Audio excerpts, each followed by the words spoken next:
Hormuz mengguncang stabilitas global. Jalur sempit yang menjadi urat nadi distribusi minyak dunia ini kini berada dalam bayang-bayang konflik geopolitik yang kian memanas. Selat Hormuz selama ini mengalirkan hampir 1/5 pasokan minyak global dan kawasan Teluk. Sebagai alternatif, kapal-kapal tanker diperkirakan akan dialihkan melalui jalur Laut Merah. Salah satu perusahaan minyak asal Arab Saudi tengah menjajaki opsi pengalihan pengiriman minyak mentah ke pelabuhan Yanbu di Laut Merah. Meski menjadi alternatif, Laut Merah juga tidak sepenuhnya bebas resiko.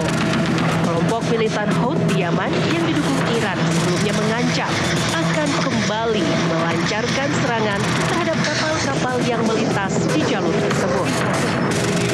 Konflik Iran dan Amerika Serikat serta Israel ini telah mengganggu pengiriman bahan bakar di kawasan dan memicu lonjakan harga secara signifikan pada awal pekan ini. Sementara itu, lalu lintas di Selat Hormuz yang mengangkut 1/5 konsumsi minyak dunia nyaris terhenti total. Para pelaku industri kini mulai mengalihkan permintaan bahan bakar ke pusat logistik lain termasuk Singapura, guna menghindari dampak konflik yang kian meluas di gerbang masuk Teluk ini. Tim TV One mengabarkan. Anda kembali di Pagi-Pagi Seru. Pasti seru. Nah, ini yang kita khawatirkan ya, ketika Selat Hormuz ini ditutup, seperti apa dampak yang bisa kita rasakan dan seberapa besar sebenarnya dampak itu yang akan terjadi terutama di Indonesia sendiri yang saat ini masih kebutuhan energinya cukup tinggi gitu ya. Nah, mungkin langsung kita kenalkan narasumber yang sudah hadir di studio kita. Ada Mas Pizarro Ghazali, pengamat hubungan internasional. Selamat pagi Mas Pizarro. Selamat pagi Mas Philip, Mbak Putri, sehat selalu. Sehat selalu, amin. Iya. Mungkin pertama Mas, banyak analis yang bilang penutupan Selat Hormuz ini kan guncangan energi yang terbesar lah mungkin di dunia ya. Betul. Bisa gambarkan nggak seberapa besar dampaknya sebetulnya? Iya, sekarang kan kita mengetahui ya, banyak negara-negara besar, negara-negara dunia itu mengandalkan minyaknya itu dari negara-negara teluk ya. Ada Saudi, ada Uni Emirat Arab, ada Qatar, ada Oman. Tapi ketika mereka itu sedang mengandalkan minyak besar-besaran ya, tiba-tiba Selat Hormuz itu ditutup. Selat Hormuz itu kayak keran. Oke, dia keran utama. Bayangin keran yang tadinya ngocor gede ya, tiba-tiba ditutup kecil ya kan, pasti kan pada teriak tuh negara-negara lain ya. Apalagi ini perkembangan terbaru ya. Iran sudah menutup 90% lalu lintas di Selat Hormuz. Belum total, artinya belum total, masih ada tuh yang nekat-nekat itu lewat ya. Berakhir ditembak ya informasi juga ya. Aja. Iya, belum ditembak aja 90%. Kenapa 90%? Karena dia juga masih perlu jualan minyak. Oke. Ya kan gitu. Kenapa dia nggak nutup? Kalau dia tutup dia habis dong. Karena dia masih butuh uang lah istilahnya. Dia masih gitu butuh ya. duit ya. Dia kemudian perang kan biayanya sangat gede.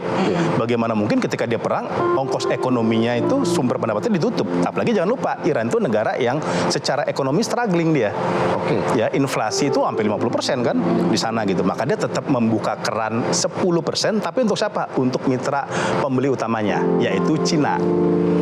Kayak gitu. Nah, ini menarik nih, karena cuma Cina yang boleh ya lewat ya? Iya, cuma Cina tuh yang boleh lewat. Yang lain tuh ditutup ke kapal tanker aja kan kita nggak bisa keluar. Tidak bisa. Ya.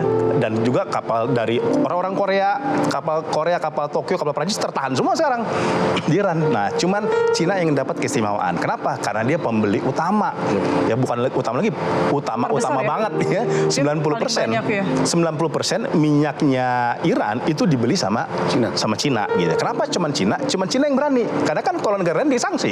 Iya. Kita kenapa nggak beli minyak dari Iran? Kita kena sanksi nanti sama Amerika.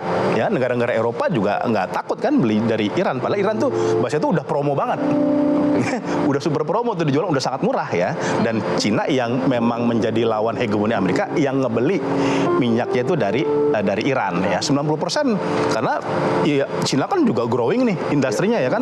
Dia betul-betul sangat memerlukan stok minyak yang ada di negara-negara lain untuk bisa menjalankan roda industri di negaranya. Nah, kalau memang hanya untuk Cina, artinya bagaimana kemudian kondisi Indonesia ketika Selat Hormuz ini ditutup? Bagaimana dengan pasokan-pasokan minyak di Indonesia? Nah, Nah, ini menariknya, Indonesia memang tidak melakukan transaksi minyak dengan Iran, tapi kita melakukan transaksi minyak dengan negara Teluk yang lewat Selat Hormuz. Oke. Ya, Saudi itu bisa dibilang kita mengimpor yang paling banyak itu di Teluk itu Saudi sampai 30-40%. Stok minyak kita, kebutuhan minyak kita yang impor itu diambil dari Saudi. Kan masuknya nggak bisa lewat mana-mana, lewat Selat Hormuz. Nah, kayak gitu. Kemudian juga ada nanti Uni Emirat Arab, ya kita juga ngimpor, tapi nggak sebesar Saudi nih. Tadi kan Saudi sampai 30-40% tuh ya. Nah, ketika ini ditutup, ya pasti ini akan berdampak sama ekonomi kita. Ya, stok BBM kita, kemudian stok bensin kita, stok solar kita. Ini pada hal yang lebih kecil loh. Misalkan kurir, ya kurir motor gitu ya kita sekarang beli online ya kan, itu kan pakai bahan bakar. Ini mau puasa nih truk ya, kemudian distribusi sayuran, distribusi kebutuhan pokok itu juga pakai solar, pakai minyak. Nah, kalau kemudian ini ditutup, apalagi ini perangnya panjang, tentu itu berdampak kepada harga minyak di kita. Ya kan kayak tadi ya, yang tadi biasanya ngocor banyak tapi sekarang dikit, apalagi jadi rebutan. Betul. Nah, Kan- pasokannya apakah hanya dari Timur Tengah untuk bahan bakar atau ada pasokan-pasokan dari wilayah lain untuk ke Indonesia? Nah, Indonesia emang punya pasokan-pasokan dari negara lain untuk memenuhi kebutuhan minyak kita. Kebutuhan minyak kita itu per hari 1,6 juta barrel. Per hari itu ya. Per hari. Sedangkan kita produksinya nih Mbak Putri, Mbak 600 Mas Willy ya. cuma 600.000. Sejutanya kita ngimpor kan, berarti sekitar 60%. Nah, memang tidak semuanya dari Arab Saudi. Utamanya dari Arab Saudi dan negara-negara Teluk, sisanya dari Afrika. Oh, ada dari Afrika. Afrika kan ada Tanjung Harapan tuh di Afrika Selatan kan. Nanti ada Nigeria tuh salah satu negara yang melakukan ekspor minyak terbesar di Afrika kan. Ada Nigeria, ada Angola, dan itu masuknya dari Tanjung Harapan. Tapi minyak dia kan nggak sebanyak Teluk. Oke. Dan minyak dia juga jangan lupa, yang beli juga bukan punya kita loh. Yang beli juga hanya kita. Ada Eropa, ya kan. Ada negara-negara Rebutan dong jadi jadinya. rebutan. Apalagi stok di Teluknya udah ditutup, ya kan. Sisa Afrika, emang negara lain tuh nggak berebutan. Negara lain pasti kemudian ngincer minyak yang sekarang ada di Afrika. Tapi menurut Mas Pizarro sendiri gini, dunia itu siap nggak buat menghadapin krisis energi ke depan? Sangat tidak siap. Sangat tidak siap ya, karena siapa yang mau perang sekarang? Kita baru lepas dari COVID loh.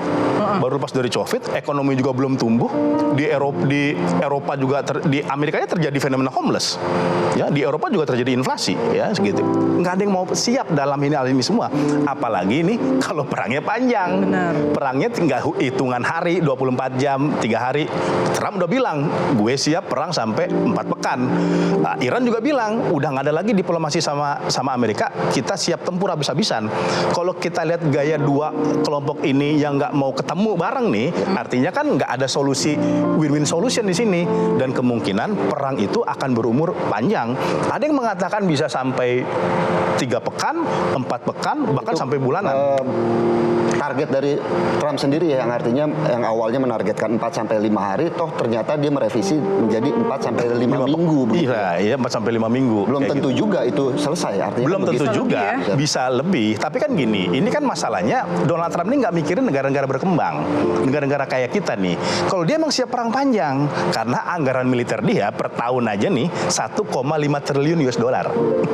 Per tahun itu, Mas. Ya, bayangin. Jadi Mas bisa se-ekstrim apa nih, level ekstrim seperti apa yang akan kita hadapi, dunia hadapi? Apakah akan kembali saat krisis energi global yang dulu begitu Iya. kondisinya? Tapi nanti dijawabnya ya Mas, Oke, saya jeda siap. berikut. Semuanya. Assalamualaikum warahmatullahi wabarakatuh. Salam sejahtera. 96. Dua kapal tanker milik Pertamina yang kini tengah berada di Selat Hormuz dalam kondisi aman, baik muatan serta awak kapalnya. Ya, PT Pertamina menyatakan 2 kapal tanker milik Pertamina International Shipping masih berada di Selat Hormuz di tengah meningkatnya ketegangan di kawasan Timur Tengah tersebut. Dari 4 kapal yang berada di sekitar lokasi, 2 kapal lainnya telah keluar dari wilayah tersebut, dan PT Pertamina terus memantau situasi dengan keselamatan awak kapal sebagai prioritas utama. Tidak kalah penting, Pertamina juga memiliki bisnis penunjang yang akan mendukung. Saat ini kami terus memantau dan memastikan yang pertama adalah keselamatan dari para awak kapal, kemudian juga terkait dengan aset kapal yang berada di sana. Sampai dengan saat ini kondisi masih aman. Kami berkoordinasi dan berterima kasih kepada seluruh stakeholder, baik dari Kementerian Luar Negeri maupun pihak-pihak terkait yang bisa menyampaikan atau mengamankan aset kami dan para awak yang berada di sana. Sementara itu juga pemirsa, pemerintah telah menjamin ketersediaan bahan bakar minyak LPG dan juga minyak mentah ini dipastikan aman untuk 20 hari ke depan, Bud. Ya, dan juga pemerintah ini mengatakan bahwa 25% dari total impor ini akan dialihkan ya. Kalau sebelumnya mungkin dari negara Arab gitu, dialihkan sebagian ke Amerika Serikat. Dan kita simak ya keterangan lengkap dari Menteri SDM Bahlila Hadania. Sekali lagi saya katakan bahwa ketegangan ini tidak bisa kita meramalkan kapan selesai. Bisa cepat, bisa lambat. Nah, dalam rangka itu kami mengambil alternatif terjelek. Katakanlah ini lambat. Maka apa skenarionya? Skenarionya adalah sekarang ini untuk crude yang kita ambil dari Middle East, sebagian kita alihkan untuk ambil di Amerika. Supaya apa? Ada kepastian ketersediaan crude kita. Khusus untuk menyangkut dengan persiapan hari raya, Hari Raya Idul Fitri, bulan puasa, alhamdulillah teman-teman, saya menyampaikan bahwa untuk stok BBM kita, crude, BBM, LPG, itu semua rata-rata di atas standar minimum nasional. Kita tahu bahwa standar minimum nasional adalah 21 hari. Ini semuanya di atas 21 hari. Dan memang secara faktanya ketahanan energi kita, storage kita itu maksimal di angka 25 sampai 26 hari, nggak lebih dari itu. Makanya sekarang pemerintah lagi sedang berusaha untuk membangun storage yang kapasitasnya bisa sampai dengan 3 bulan.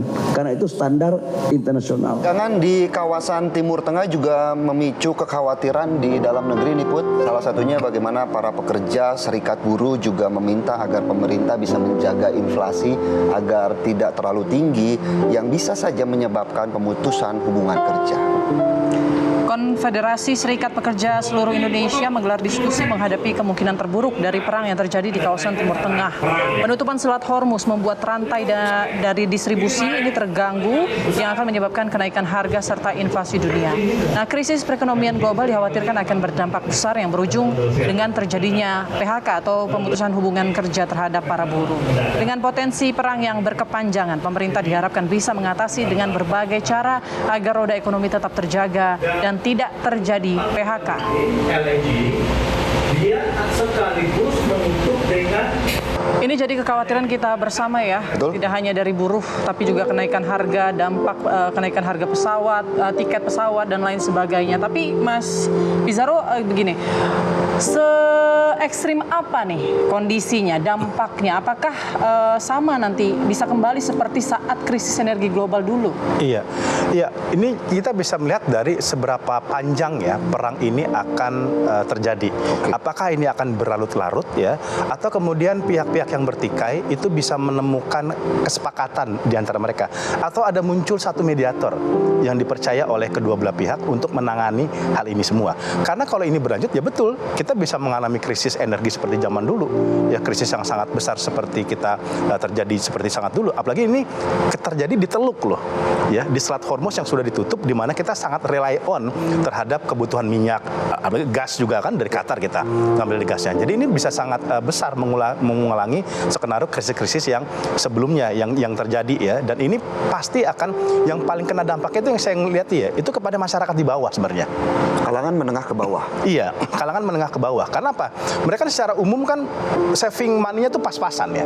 Beda dengan kalangan elit yang dia mungkin punya stok cadangan emas, dia punya stok finansial yang lebih memadai. Tetapi yang di bawah loh, yang itu nggak punya tabungan, yang itu dia nggak bisa menutupi segala kebutuhan. Kalaupun ada, dia betul-betul sangat struggling ya. Hanya untuk kebutuhan sehari-hari saja. Hanya untuk sehari-hari. Ini tiba-tiba bisa ditutup, kan akan terjadi inflasi, ya kan? Karena apa?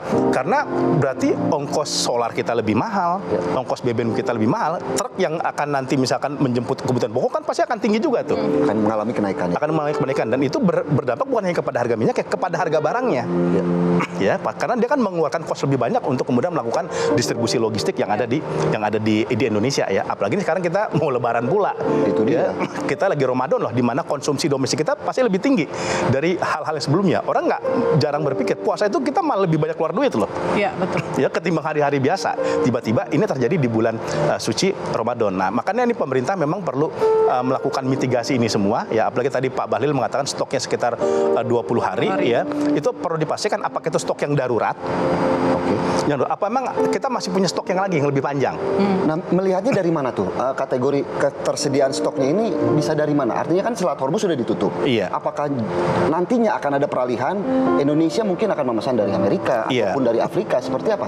Ya, tadi kan kalau kita Pak Bahlil ngomong kita akan kemudian melakukan impor dari Amerika Serikat. Ini memang sangat memungkinkan karena tadi Amerika itu produsen minyak terbesar. Dia cadangan minyaknya nggak besar kayak Venezuela, kayak Iran, ke Saudi, tetapi produsennya gede dia, terbesar dia karena dia punya alat yang sangat canggih. Ya, dan dia juga kebutuhan minyaknya sangat besar gitu. Jadi kita kemudian akan melakukan pemindahan dari tadinya ke Teluk ya, ke Afrika, ke Amerika. Tapi ingat, Amerika itu kan jauh. Harganya lebih mahal. Harganya lebih mahal. Jadi sebetulnya pasokan aman tapi harga tetap naik. Tetap naik ya kan. Kemudian ongkosnya kan kita ongkos kiriman paketnya kan bahasanya itu kan beda dong dari ongkos ongkirnya dari Teluk yang mungkin itu masih sejalur sama kita, di atas ini Amerika. Perbedaannya berapa sih Mas Wizero kalau boleh tahu? Ada informasi nggak, artinya mungkin sampai 2 kali lipat kenaikannya perbedaan? Iya, kemungkinan bisa sampai sekitar 50%. Wow, 50% cukup besar. Iya, cukup besar gitu ya. Ini aja kan sekarang harga minyak aja sekarang dari sebelum perang Iran ini kan $70 ya per barel ya, $70 per barel. Satu barel itu 160 liter kalau di jembrengin ya. Kemudian sekarang udah masuk ke 100 loh. Loncatan dari 70 ke 100 ya. Dan kalau itu perang ini selesai di depan mata kita, tapi kan kalau kita dengan perangnya panjang ini bisa memungkinkan itu menjadi 200. Bayangin kenaikan dari 70 ke 200 ya. Dan itu kan berdampak juga kepada ongkos biaya kita. Nah, tetapi gini, saya maksudnya juga untuk membuat masyarakat nggak panik, Mbak, gitu ya. Kita udah punya pengalaman kayak gini. Ini bukan hal yang baru bagi kita. Perang Rusia sama Ukraina 2022. Itu juga membuat lonjakan harga energi meningkat ya. Karena Rusia juga negara pemasok energi ya, Ukraina pemasok gandum.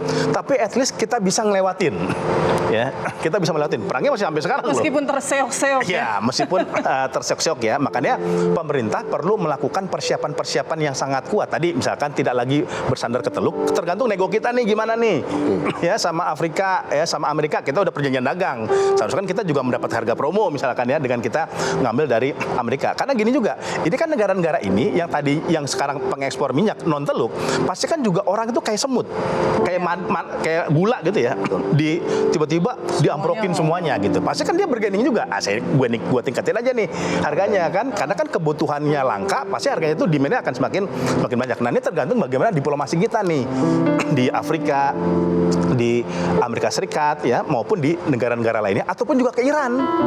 Tapi kan sebetulnya kalaupun ke Iran kan Iran sudah menyatakan bahwa tidak menerima tawaran mediasi dari Indonesia. Betul gitu. Di samping itu Amerika Serikat sendiri kita lihat ya, negara superpower dominan di dunia, pasti tidak akan mungkin lah dia mau dimediasi kalau tidak dibutuhkan oleh Amerika Serikat sendiri. Iya. Terus Indonesia gimana? Apa sikap yang mungkin atau cara lain yang bisa kita lakukan? Apakah kita akan menggandeng negara-negara berkembang atau negara-negara lain yang juga terdampak untuk sama-sama menawarkan mediasi? Jadi gini, ini kan kalau kita ibaratin orang lagi berantem, ini orang lagi tantrum dua-duanya. Mas ya, ini lagi tantrum ya. Udah lo jangan misahin gue lah, lagi perang. Ya, Iran juga harga dirinya di mana? 150 anak perempuan itu tewas di sekolah, dibom. Pemimpin tertingginya. Pemimpinnya Ali Khamenei juga hari pertama loh tewasnya. Ya. Kalau hari ke 2 bulan, 3 bulan ya, kan lagi marah-marahnya gitu ya. Dan masyarakat pasti kan menuntut, lu gimana? Kok nggak melakukan serangan balasan? Nah, ini lagi tantrum dua-duanya. Amerika juga punya harga diri. Trump itu kan kenapa nyerang Iran? Kan dia juga gengsi. Gengsinya gede ya? Gengsi, gue udah ngancem nyerang Iran, udah gue kasih sanksi, kagak jadi. Pasti kan di Amerika ada istilah Trump always chicken out. Taco di Amerika itu. Di Washington ada istilah sinis kepada Trump yang cuma berani gertak tapi nggak berani pelatuk. Nggak berani melepas pelatuk, nggak berani perang kayak gitu. Dan ini kan kemudian membuat kredibilitas dia turun. Makanya kan dia kemudian melakukan serangan. Ya seperti itu. Jadi ini lagi tantrum dua-duanya. Tetapi kan gini, ya orang perang itu kan pasti ada batas habis energinya. Ya, orang tantrum ketika perang itu kan ketika ada batas staminanya mereka. Di situ Indonesia bisa masuk. Saya yakin ini masih dinamis. Ya, saya yakin ini masih dinamis. Peluang-peluang untuk negosiasi saya yakin itu masih ada. Ya, untuk kita bisa masuk ke situ. Dan sebenarnya gini, Indonesia itu perlu nyontoh Cina. Ya, gitu. Memang ini problematikanya ini agak menantang bagi kita. Dalam hal apa untuk mencontoh Cina? Cina ini sekarang masuk untuk jadi mediator. Tawaran untuk menjadi mediator? Iya, mediator ke negara-negara Timur Tengah dan sama Iran. Oke. Bukan Iran sama Amerikanya, tetapi dia konsolidasi dulu ke Timur Tengah nih. Gitu. Kenapa? Timur Tengah itu kan pasarnya Cina. Gitu ya. Hubungan Cina itu sama Iran deket, sama Saudi deket. Ini kalau perang nih, lu pada, ini abis nih pasar gue.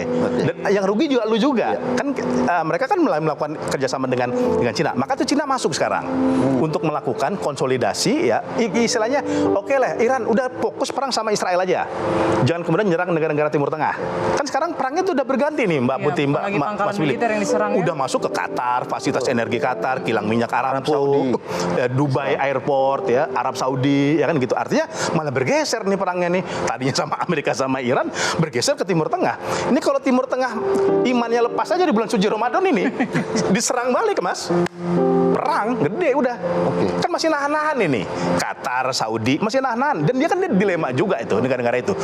Gua nyerang balik Iran dianggap pro sama Israel, tapi gua diem aja, habis negara gue. Tapi bukannya Iran ketika mau menyerang pangkalan-pangkalan militer Amerika di Qatar, di Arab Saudi, itu juga memberikan informasi kepada negara-negara Timur Tengah? Realisasinya nggak begitu, Mas. Realisasinya nggak semudah itu. Jadi buktinya Qatar protes. Kalau ada konfirmasi dan informasi, kan Qatar nggak akan protes. Dibiarin aja itu sama dia. Warganya juga nggak akan panik. Iya, warganya juga nggak akan panik gitu. Tapi kan sekarang protes Qatar. Bahkan yang terbaru, Qatar semalam kontakkan sama menlunya Iran, Abbas Agakci. Kata menlu Qatar, lu katanya nyerang pangkalan Amerika, tapi kena kok kilang minyak gue. Gitu. Kalau lu bilang, itu false flag, enggak, itu terbukti dari Iran. Qatar lu ngomong kayak gitu. Gitu. Saudi juga sama. Kemarin Turki diserang semalam sama Iran gitu. Jadi kalau ini terjadi, malah terjadi perang sesama Muslim nih, sesama dunia Arab. Yang untung malah Israel. Nah, Cina itu masuk dia untuk mengamankan investasi dia. Problematika kita kan, kalau Cina bisa, Indonesia nggak bisa. Kita nggak punya investasi besar di Timur Tengah. Siapa lo kan kayak gitu. Gitu. Lo malah bergantung sama kita kan gitu. Nah, kalau Cina bisa masuk, dan saya coba melihat Cina ini kan diplomasinya itu diplomasi ekonomi. Itu kenapa makanya Cina itu tidak membackup Iran besar-besaran dalam perang ini. Karena kalau dia backup malah menghabisin pasar dia dong. Bunuh diri namanya Cina ya. Makanya Cina kan coba nahan-nahan. Coba membawa ini ke Dewan Keamanan PBB. Coba memberikan peringatan kepada Amerika Serikat. Tapi Cina itu tidak sampai kemudian mengirim pasukan ke Iran ya, kemudian mengirim militer, dikirim peralatan militer, tapi nggak jor-joran juga.